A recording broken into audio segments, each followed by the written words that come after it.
국민 여러분 안녕하셨습니까? 인도태평양 전략연구원의 최수입니다. 방금 전에 제가 좀 하나 제보를 받았어요. 다름 아닌 지금 투옥 중에 있는 노상원 육사 41기생이죠. 전 정보사령관이 되겠는데 이 노상원 전 정보사령관이 면회를 온 육사 선배가 되는 육사 34기 장재현 박사를 통해서 스카이데일리가 보도한 중국 간첩단 보도는 틀림없는 사실이라고 지금 확인을 해줬습니다. 이 아마 또 내일 아침부터 또 일파만파가 될 것 같은데 지금 기사는 이렇게 하고 있네요. 서울구치소 면회를 다녀왔던 장재현 박사가 본지에 알려왔다. 그리고 한미 공조한 블랙옵스를 작전 관여를 인정한 셈이 됐다. 이렇게 지금 서두를 달고 있습니다.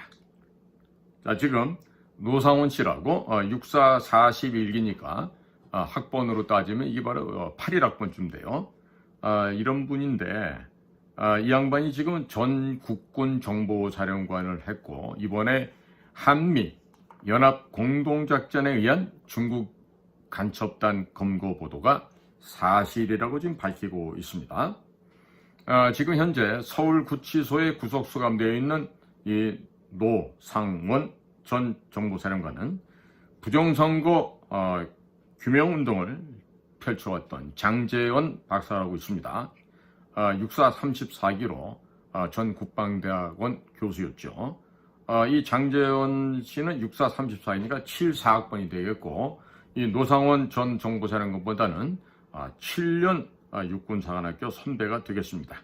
자, 지금 서울구치소에 수감되어 있는 이 노상원 씨를 이 장재현 박사가 만나고 왔는데 이 접견하는 자리에서 지금 장재현 박사가 스카이데일리 중국 간첩단 보도가 맞는가?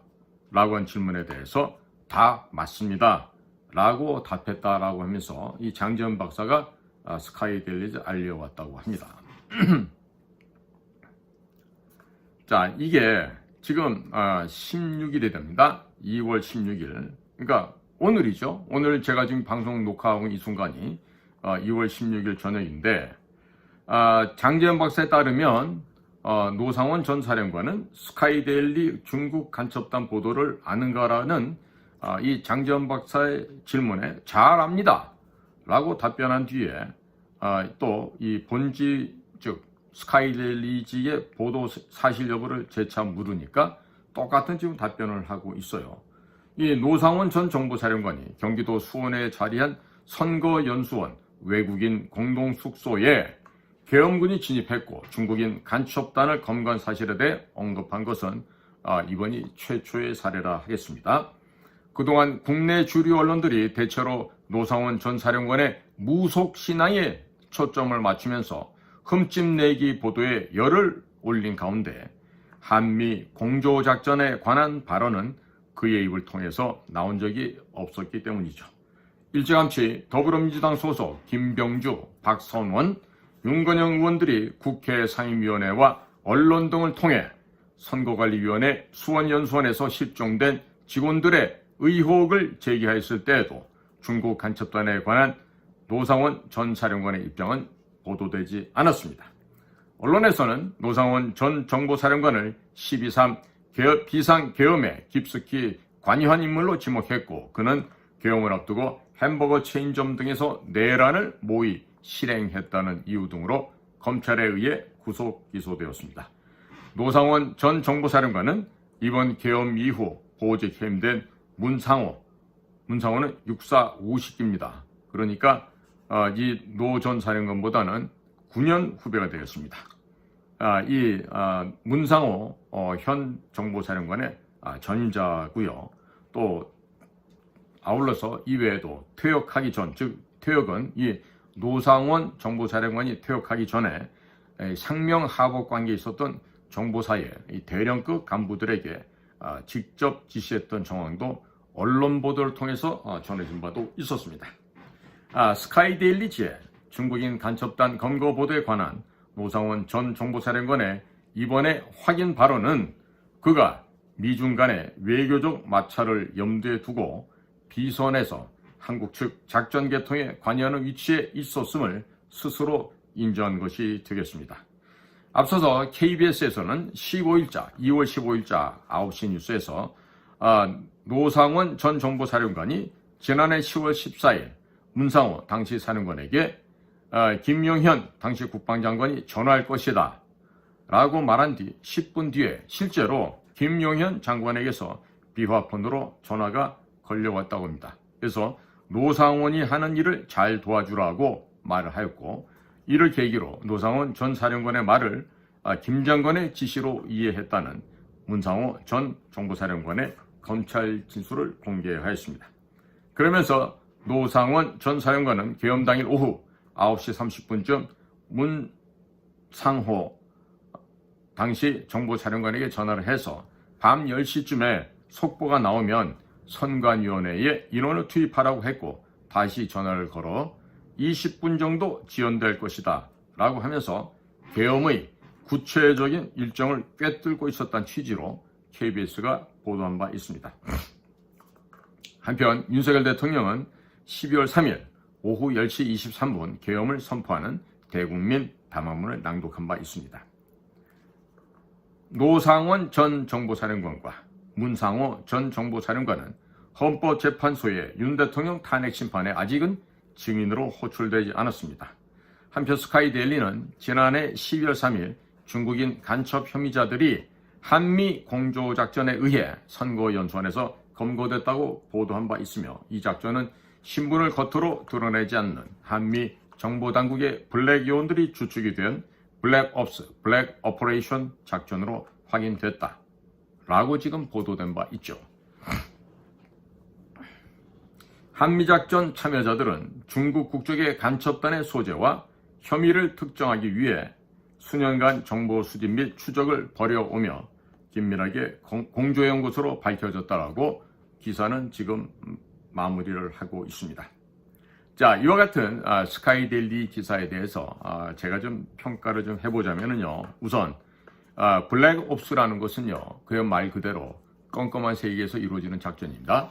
자, 그래서 그 일을 담당하는 것은 국방부 내에는 DIA라고 하는 Defense Intelligence Agency, 국방정보국이 있습니다. 그리고 국가적인 민간단이라고 할 수 있는 CIA, Central Intelligence Agency, 중앙정보국이 있습니다. 그 조직과 명칭을 본따서 과거 우리나라의 중앙정보부에서 K, Korea Central Intelligence Agency라고 하는 중정이란 조직이 있기도 했었죠. 그것은 바로 1961년 6월 10일 날 조직되었던 국가 단위의 정보 조직이 되겠습니다. 자, 그러면 이와 같은 DIA, 국방정보국은요, 우리나라 정보사령부와 아주 긴밀합니다. 아주 끈끈하고 공고한 유대관계를 맺고 있고요. 둘 사이에서는 마치 부로, 형제라고 부를 정도로 아주 친밀한 관계를 유지하고 있고, 많은 분야에서 서로 상호간에 협력해오고 있는 그런 조직이기도 합니다. 다만 DIA나 정보사령부나 워낙에 비밀 조직이기 때문에 대외적으로는 거의 감지할 수 있는 곳이 없습니다. 과거 현직에 있었던 저 정도 직접 그런 업무를 했던 사람도 아니면 우리 국정원이라 하더라도 여타 부서에서는 그런 동향을 전혀 알 수조차가 없습니다. 이것처럼 극비 속에서 활동하고 협력해오는 것이 바로 미국 DIA와 대한민국 정보사라고 할 수 있는데, 이 DIA 안에는 DCS, 즉 Defense Clandestine Service라고 하는 아주 특수 조직이 있습니다.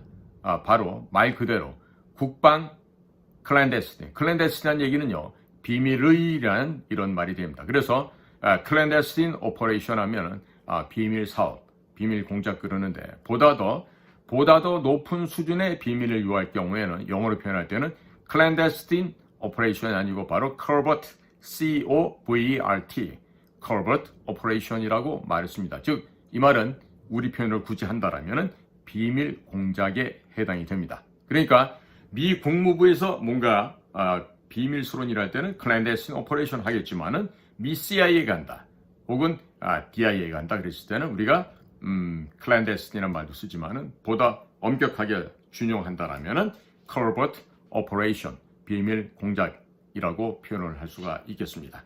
자, 그러면 이 노상원 전 정보사령관이 언급한 것처럼 사실이라고 인정해 줬습니다.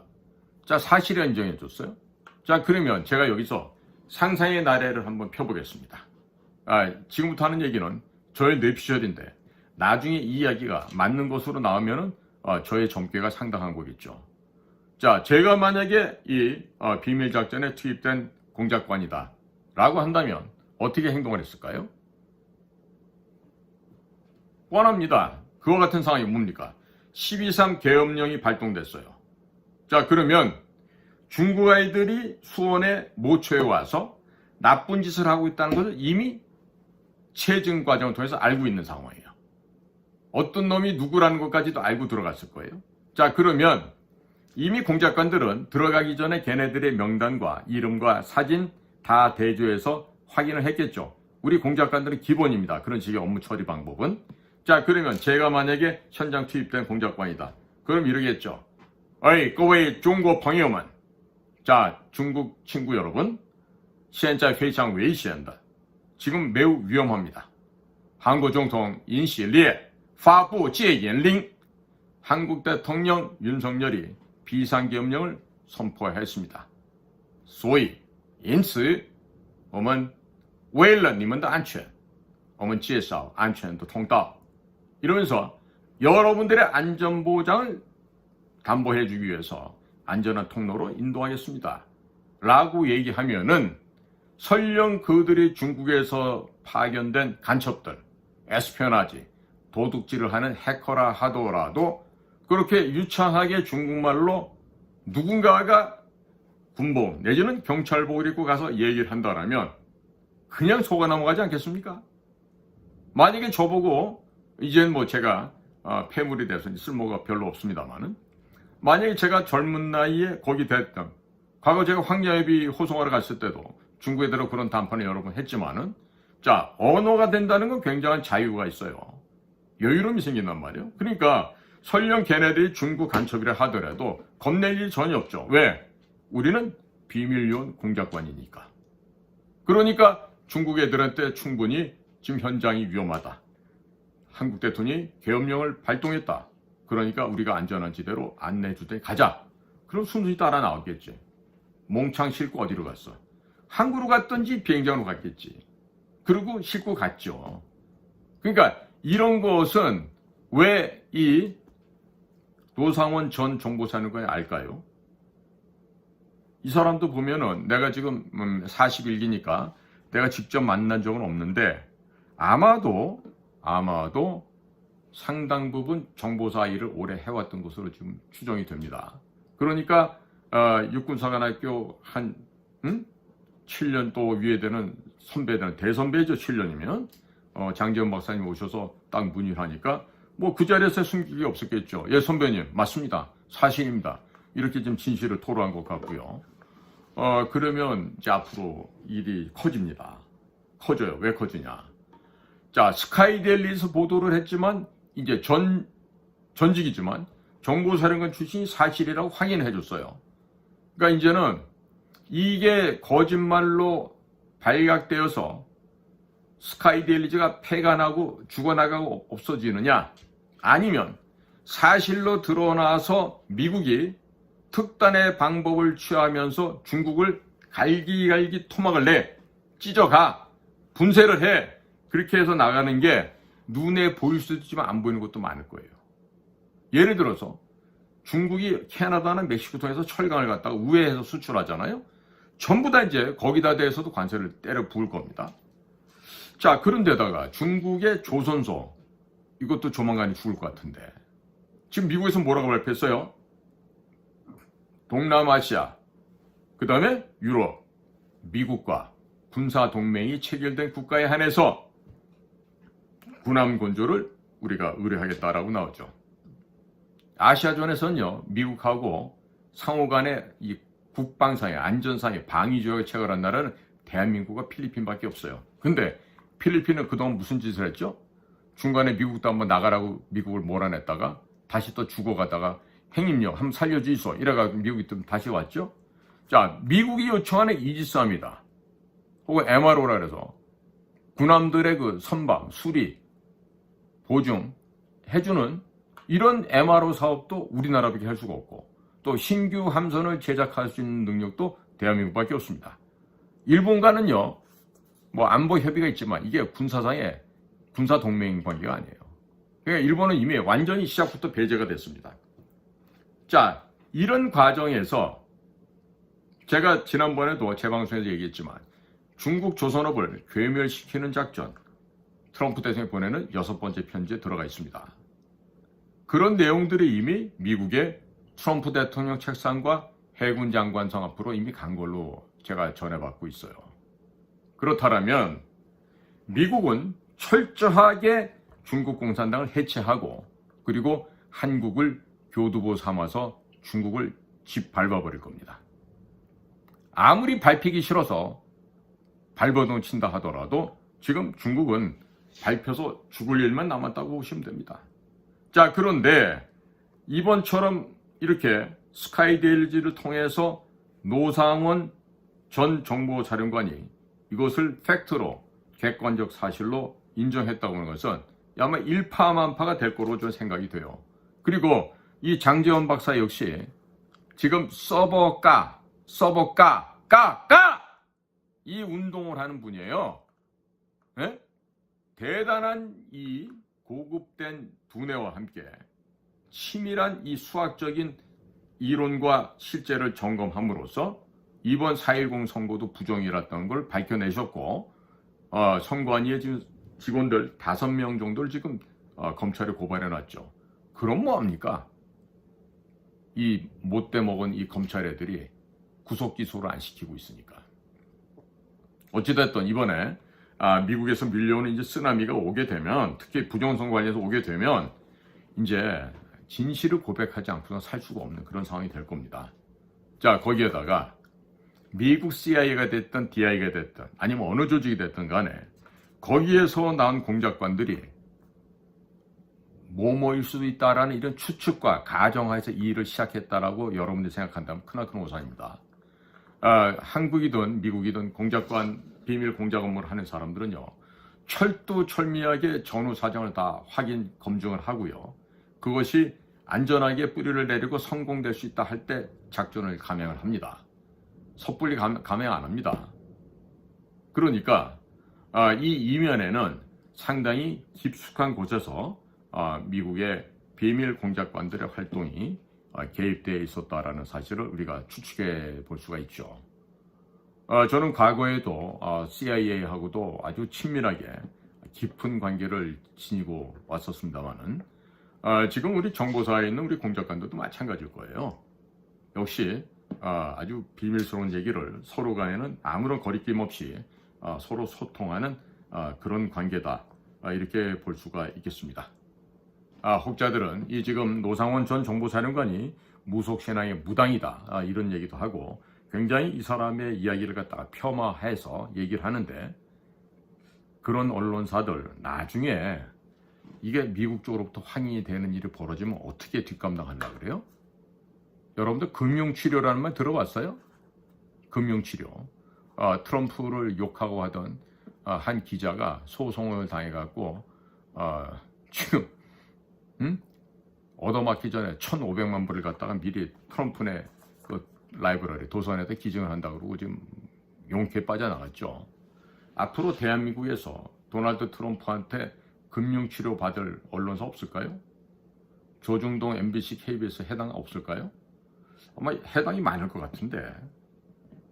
더더군다나 이번에 지금 이 스카이데일리의 보도가 거짓말이다, 구라다, 뻥이다 이러면서 함부로 날뛰는 사람들 있죠.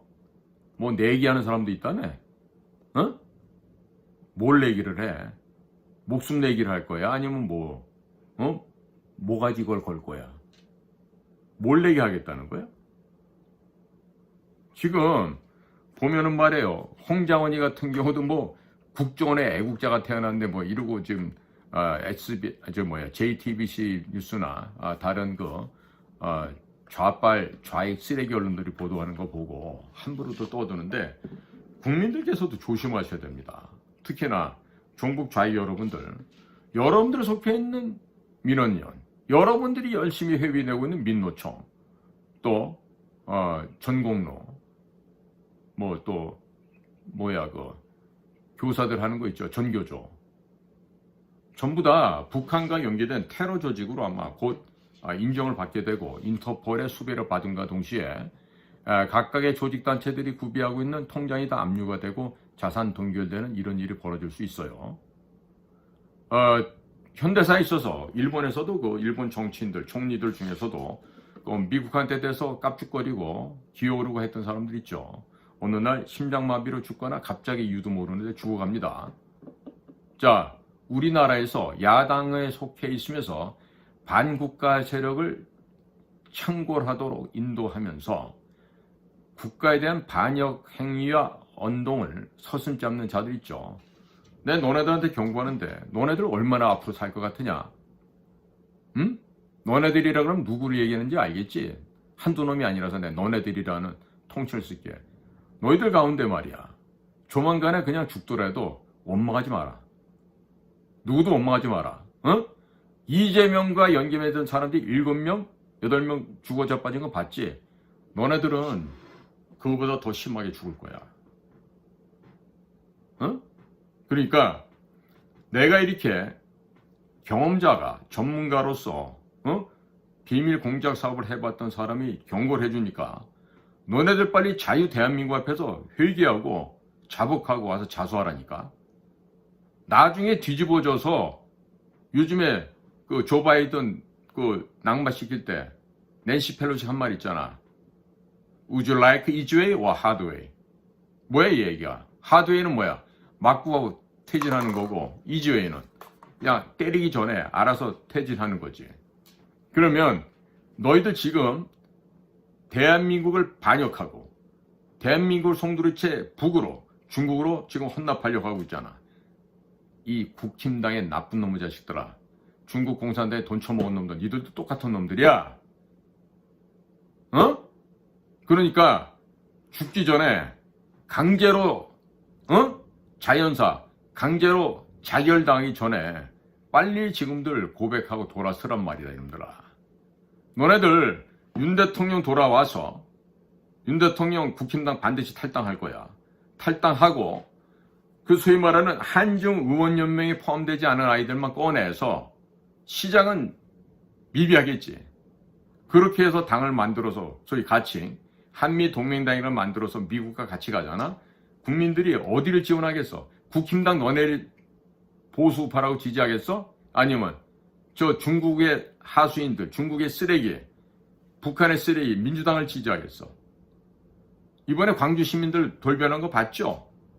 이게 진실을 알게 된 거야. 뭐에 대한 거? 거짓말과 가짜의 진실을 국민들이 깨닫기 시작한 거예요. 특히나 뭐? 부정선거지. 광주가 변하면 끝난 거야. 민주당 같은 경우는. 전주는 광주보다 좀 더 개화된 사람들이 많이 살아. 그렇기 때문에 광주, 여수, 순천, 벌교 이런 데가 뒤집어지면요, 전라북도는 그냥 다 바뀌게 돼 있어요. 쪽팔려서라도 지들이 알아서 먼저 바꿔. 야, 웜에 우리 이러다가 완전히 낙후돼서 창피하는 거 아니요? 빨리 싸게 가장께?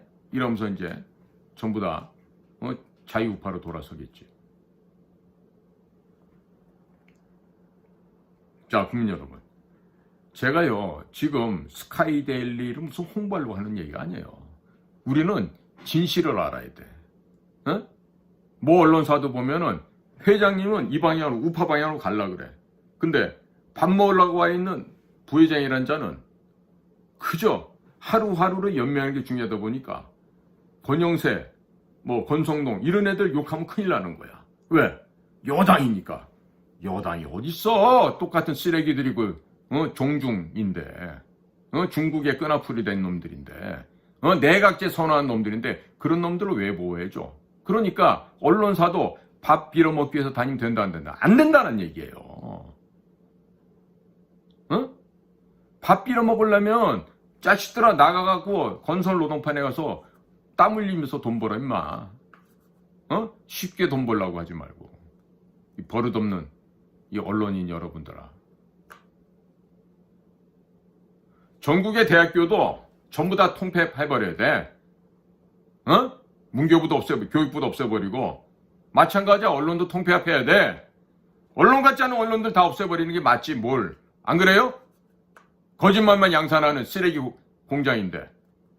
자, 그럼 여러분 제가 말씀드립니다. 이번에 옥중에 있는 노상원 전 정보사령관이 중국 간첩단 보도가 틀림없는 사실이라고 인정해줬어요. 자, 미국이 이 사실을 우리랑 똑같은 워드로 똑같은 말로 표현할까요? 절대로 안 그러지. 그럼 어떻게 얘기할까? 중국을 죽여나가는 모습을 보여줄 거야. 분야별로.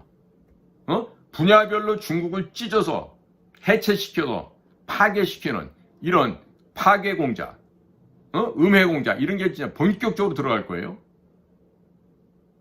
이렇게 되면은 어떻게 돼? 그동안 중국한테 빌부터 먹고 거기서 공작권 받았던 간첩들 여의도 국회만 있나요? 내가 보기에는 외교부도 많은데 국방부도 있는데 국정은 없을까? 더 많을 수도 있지. 이런 것들에 대해서 거짓말 탐지기 한번 안 태우는 이런 대한민국의 썩어빠진 공직사회 얼마나 갈 것 같습니까? 자, 그렇기 때문에 이 사실이 전부 다 스카이데일리의 거짓말 보도였다. 그러면 거기 누구야? 그 조정진 대표하고 뭐 보도했던 기자들하고 이것들 다 신문 폐간시키고 없애버리면 끝나. 그런데 사실이었어. 미국과 적극적으로 협조를 해서 중국 해체 작업에 동참해야 되는데 불구하고 아무것도 안 했어요. 그럼 나중에 뭐로 미국한테 면을 세울 거예요? 그래서 제가 늘 하는 얘기가 외교부 장관 당신 뭐하고 있어? 지금 유럽 나가서 뭐 회의하고 있죠? 안보 회의인가 하는 거. 제디 벤스도 오겠지만 지금 그런 데 가서 똥폼 잡고 마르코 루비오 만나서 뭐 전략적 관계를 다시 한번 재화하기는 이거 중요한 거 아니에요. 난 내가 외교부 장관이면 워싱턴에 찾아가서 그 워싱턴을 주름 잡고 있는 그 싱크탱크들 있잖아. CFR도 있고 허드슨도 있고 헤리티지도 있고 많잖아요. 그게 다 연결돼 있거든. 그러면 당연히 이번에 뭐 유럽 가가지고 마르코 루비오 미국 국무장을 만난 게 어쩌면 다행이지만 사실은 먼저 갔었어야죠. 먼저 가서 마르코 루비오 장관만 만나면 돼요. 펜 본디라고 하는 법무장관, 어터니 제너럴이라고 그러죠. 미국에서는 그 AG라고 그럽니다. 어터니 제너럴 만나서 펜 우리에게 이러이러한 부정선거에 관련 사항이 있습니다. 뭐가 됐든지 적극적으로 협조하겠습니다. 또 FBI 국장 캐시 파텔도 그저께 인준됐잖아요. 그러면 캐시 파텔 FBI 국장도 어렵사리해서 만나서 국장님 나이가 어려도 그때는 국장님을 존경을 해야 돼요. 건방지게 내가 뭐 나이가 몇 살인데 이따위 짓 하면 큰일 나 국제사회에서. 한국 외교부 장관이 미국의 FA 국장하고 힘을 파워를 따지면 FA 국장이 100만이잖아? 우리나라 외교부장은 1도 안 되는 거예요. 그런데 주제 넘게 가서 내가 한국의 외교부 장관이니까 FA 국장 정도 우습게 본다? 이러면 큰일 나지. 가서 바지가랑이 차려서 길하면 겨야지. 뭐 때문에? 국가 국면을 위해서는 그 정도도 못한다? 그럼 그 장관할 자리가 아니지. 국정장도 마찬가지야. 가가지고 존 라이클레브 신 CIA 국장만 만날 거야? 아니죠. DNI, Director of National Intelligence, 국가정보장으로 임명된 털시 게버드 여사를 만나서 털시 게버드도 43살이야. 그렇더라도 동생 같아도 가서 털시 국가정보장님 하면서 우리 이런 상황이고 중국하고 이렇게 어려운 상황이 됐으니까 우리나라에 좀 지원해 주십시오. 이렇게 해야 되는 게 국정원장 아니야? 그럼 가서 마찬가지야. 외교부 장관만 그런 게 아니라 국정원장도 가서 국무장관 마르코 루비오도 만나고 펜 본디도 만나고 캐시파드 FA도 만나고 마이클 워츠 NSC 국가안보 보좌관도 만나서 대한민국 상황을 읍소를 해야 될 거 아니에요. 뭐하고 자빠졌는 거야? 외무고시 서울대 나왔다고 떠들면 되는 거야? 아니지. 국가를 위해서는 내 한 목숨 정도 초기와 같이 버릴 수 있어야지. 마치 우리가 창공에서 그 낙하산줄 의지해서 내 몸을 하늘에서 던져버리듯이 하늘을 뛰어올라서 구름도 차고 말이야. 이런 기계와 용맹이 있어야지 국가를 위해서 우리가 헌신할 수 있는 거 아니겠어요? 지금 이번에 곽종군이가 이 자식이 배령을 쏘고 나서 병신짓 하는 바람에 우리 검은 배래머가 아니 똥이 돼버렸어. 어느 일각도 신문 애들이 이러더라고. 애들이 그냥 심적 부담을 느끼고 말이지 조기 전역한 애들이 많다는데 이럴수록 어떻게 해야 돼? 우리는 국민들이 야 707 니네가 최고야 인마. 특전사 너네 없으면 우리나라 무너져. 해군 특수전여단 UTTC 그대들 우리나라의 보배야. CCT, SART, SAT, 공중구조반도 그렇고, HID, UDU, 전부 다 우리나라의 서울대학교 법대 나온 거르지들보다 훨씬 크고 중요한 자산들이라고. 그들을 지켜주고, 인정해주고, 북돋아주는 게 우리 국민들이 할 일이란 말이에요. 안 되면 대기하라! 특전사, 최고 말이야. 불가능은 없다. 해군, 특수전여단, 여러분들이 대한민국 최고의 영웅들이야. 이렇게 말이야 국민들이 지지해주고 성원해줘야 우리 군이 사기가 충천해주고 어디 가서든지 임무를 완수할 수 있는 거 아니야 말이에요. 그런데 정작이 움직여야 될 국가 공직 고위직에 있는 사람들이 이렇게 자빠져서 놀고 있고 애엠하고 있으면 어떤 놈이 언제 어디 가서 나라를 위해서 일을 하냔 말이에요. 그러니까 대통령은 이번에 복직하시면 외교부 장관부터 국정원장 싸그리 다 날려버리세요. 특히 제일 먼저 손봐야 될 때 국간부실입니다. 국간부실에 김태호 1사장부터 반드시 저는 귀양 보내야 돼. 비밀 문건을 들고 나와서 말이야 벌금 300만 원이나 쳐맞은 놈을 갖다가 저런 걸 갖다가 국간부실의 차장으로 4명째 안보실장이 바뀌는 동안에도 저놈만 지금 목숨을 부지하고 있어. 말이 되는 소리야 이게? 그러니까 대통령이 선도적으로 이번에 복직하시고 국민들 앞에 그동안 자신이 잘못했던 거 다 정정당당하게 인정하고 그리고 변화하는 모습을 국민들에게 보여주세요. 국민투표 통해서 사전투표제 폐지, 선관위 폐지, 투표는 종이로 된 당일 투표, 임시 공휴일 하루, 그리고 6시부터 저녁 6시까지 12시간 투표하고 그 관리 감독하던 분들이 투표 종료 이후부터는 개표 감독관으로 바뀌어서 대만처럼 독일처럼 프랑스처럼 수개표를 통해서 선거를 공정하게 하잔 말이야. 윤석열 대통령 이것만 하더라도 당신은 성군이 될 거예요. 자, 국민 여러분, 오늘도 저희 방송을 경청해 주셔서 감사를 드립니다. 안녕히 계십시오.